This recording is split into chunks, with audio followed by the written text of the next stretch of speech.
cê já sabe quem. Preto e branco, preto e branco, preto e branco, preto e branco. Yeah.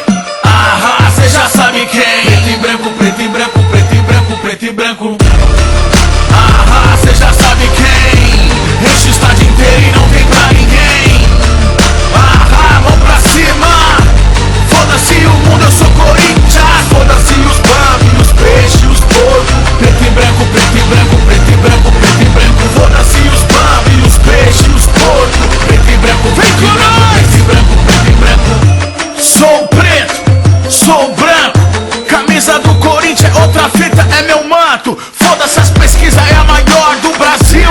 Um bando de louco, me diga quem não viu. É foda, nação corintiana. Grita firme, grita forte, grita alto. Colocamos até um louco na porra do Planalto. Mais de 100 anos de títulos, glórias. Uns lembram o Pelé, outros nem tem memória. Campeão mundial em 2000, entregue pela FIFA. Inveja foda, nós entende, cês querem argumentar. Mais de 30 milhões, eu quero ver quem vai contar.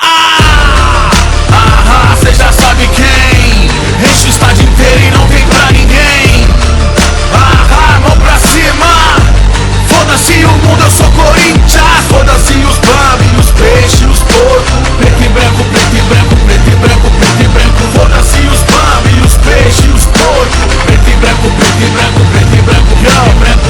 Um operário, um pintor, um sapateiro e um cocheiro criaram o maior time brasileiro em 1910. Com outros sócios que deram 20 mil réis. Surgiu torcedores fiéis, jogadores na várzea sujando seus pés. Era restrito o futebol naquela época. Nós invadiu, mostramos seus melhores, mas conseguiu. Cê já sabe quem.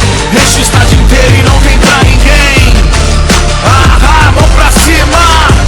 Foda-se o mundo, eu sou Corinthians. Foda-se os bambis, os peixes, os porcos. Preto e branco, preto e branco, preto e branco, preto e branco. Foda-se os bambis, os peixes, os porcos. Preto e branco, preto e branco, preto e branco, preto e branco. Eu sou corintiano roxo, não vou negar. Eu fiquei roxo de tanto comemorar.